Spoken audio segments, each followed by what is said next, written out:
Zoinks! Somebody broke in last night and stole the copper scoop. What are we gonna do? You guys are never gonna guess what happened. Someone broke in last night and stole all of our copper piping. Brian, how much do you think they got for it? Well, I couldn't give you a dollar amount exactly, but copper's expensive enough that it gets stolen all over the place now. So replacing it will be even more costly when you pay for the labor to have it reinstalled. Cut it off up here where we had a roll hanging. That's now gone. Welcome to the Revival series. In the first season of the Revival series, we're documenting the renovation of a Tudor home in the McRoblin area in St. Paul, Minnesota. We're building a full basement bump out and 2-story addition. We're taking this 1928 Tudor from a 3-bed, 1-bath, 1,400 square feet home to a 5-bed, 3.5 bath, 3,000 square feet home, doubling the square footage and functionality. Let's dive in. Welcome back to Will Leslie. We're here for a demo update. As you can see, we demoed the garage yesterday and we are working on excavating for the addition. Here is all the demo from yesterday. The addition is gonna be 20 by 24 and we're gonna be adding new square footage to the basement, main level, and upstairs. We're adding a primary bedroom and a bathroom to the upstairs. The main level is gonna have the kitchen, powder room, and mud room. And in the basement, we're gonna add also a bathroom and a bedroom. Welcome to Mood Boarding Day. We've been working for 2 months on selecting finishes for Will Leslie. Today we're gonna show you the kitchen, the primary bathroom, dining room, and also the blue bathroom upstairs. We're super excited because we found the same tile for the floor, and we also have some fun wallpaper options to show you. We are showing you right now the mood board for the blue bathroom.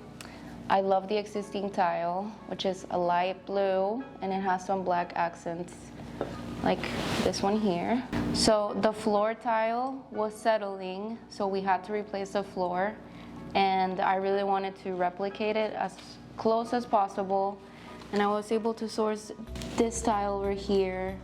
It's a little bit more gray than the original one, but it's still pretty close. On the wall above the tile, we're gonna do an accent wallpaper, and these are our 4 options we have right now.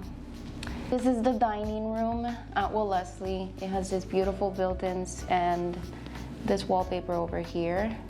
When I first went to Will Leslie, I really wanted to find the same wallpaper because this one was not in very good condition, so we wanted to replicate it. I searched online for a long time to find the wallpaper, and I was able to find it on a different color palette. It has some blues and cream and grays, which I think is gonna go really well with the color palette of the house. One of the most beautiful things in the house is the original chandelier, which is over here. In this episode, we're gonna talk later about how we're gonna restore it and bring it back to life. This wallpaper we're also gonna install in the mudroom, and these are the 3 options for tile that we have right now. It's very rustic. It has a lot of texture to it, which I really like. You can see we have on the render this floor tile, and we have the wallpaper all throughout the mudroom, powder room, and pantry. We got the light blue of the cabinets from the wallpaper, and we are matching the mudroom cabinets to the kitchen. What I like about Material is when I'm sending selections to clients, they have the ability of declining and approving what they like, declining what they don't like, and they can also see if any of the items are going over their budget or under their budget, so they have a good sense on, okay, I'm spending more on the light fixture, but I'm spending less on the tub, so they always can keep track of their overall expenses. So this is the render of the primary bath, which is on the addition, and we are gonna buy a clawfoot tub from Bauer Brothers to restore it. We're super excited about bringing an antique piece to the house. We're buying arched medicine cabinets to bring in the arches that are already existing in the house. And we sourced this tile from Emser. We're excited about doing all of it on the vanity wall and also on the clawfoot top wall. This is the render of the kitchen on Wellesley, and we are gonna match the existing trim to the cabinets. As you can see, it's a dark wood. I think that matching the existing wood will make the kitchen feel like it was always there. Normally for most of our projects we use quartz, but for Wellesley we're gonna install quartzite countertops, which have more texture and movement to it. We're going to have 3 of these pendants floating over the island, and we're gonna have, instead of can lights, we're gonna use spotlights to give a little bit more personality to the space. And we're gonna do brass hardware. What's cooking? So what are you talking about? And Brian, Yes. what are you gonna do? Are we going to talk about a little energy efficiency?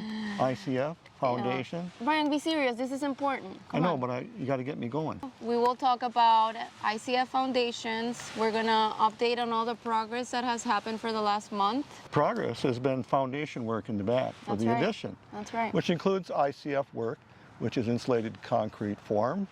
It's jokingly, in my world, referred to as beer coolers or Legos, because the ICF forms are made out of styrofoam, very much like a beer cooler. Efficiency because they provide insulation both on the outside and the inside of the concrete. Let's get started. I need a beer. Where's the beer coolers? Oh, they're out back. So some of the benefit of ICF, it gives you greater energy efficiency because both sides of the concrete, as you can see, it's filled here with concrete. We have the insulation part, and the wall is ready for sheetrock on the inside. There's fasteners inside that you can attach screws for the sheetrock. If you look at what we're seeing here, this is dark colored at the moment because this has waterproofing on it prior to backfilling. We like to refer to ICF products as beer coolers or Legos because, like a beer cooler, they have foam insulation, so they're kind of made out of the same material or similar. And Legos because they snap together on top of each other as you build the wall in preparation for filling them with concrete. We have our schedule for the next 2 weeks here, and tomorrow we have a waterproofing inspection.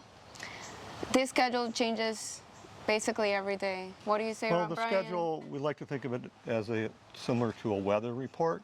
We look into the future and we try to predict what will happen when, to the best of our ability, knowing that there are a lot of changes that will come along, especially in the construction industry. If you're working outdoors, weather may come. Get a rainy day, you can't work potentially. A lot of things can happen, so we adjust the schedule on a regular basis, similar to what a weather forecaster does during the week. Got cloudy out. Smile. That is smiling. Fans. Somebody up and we fixed it. We are standing right now on what's going to be the new finished basement bump out, and we just wanted to show you guys what happened with the construction plans and why they changed. Well, there was drawings made and showing that this wall was going to line up with the wall of the existing house, and we discovered at the last minute, before we poured the footings, that the setback from the property line was not going to be sufficient.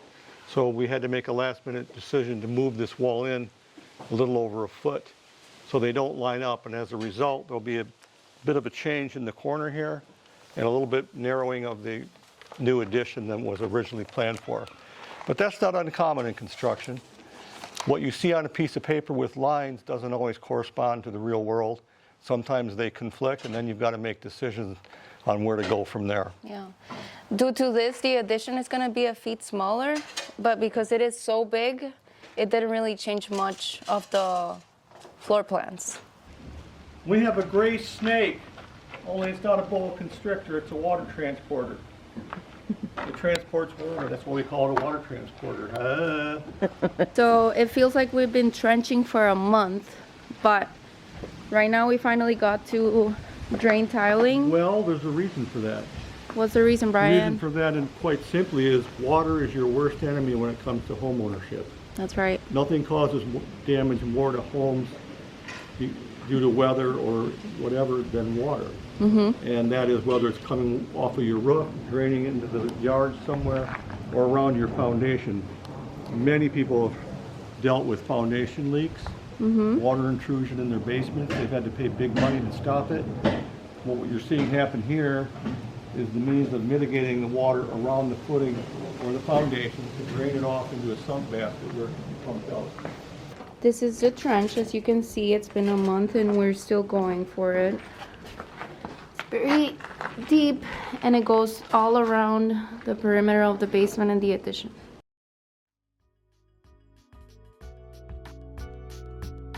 Restoring pieces like this chandelier isn't just about making them look beautiful again.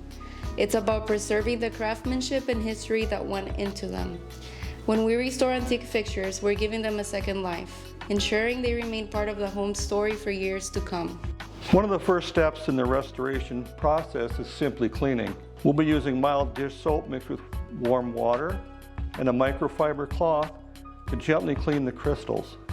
Since this is a lead crystal chandelier, we need to be very careful not to damage any of the original elements during the cleaning.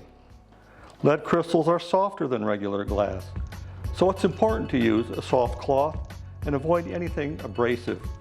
As you can see, even a light cleaning brings back a lot of the original brilliance of the crystals. This home has so much history, and every piece like this chandelier connects us to the past. By restoring it, we're making sure future generations get to enjoy it too.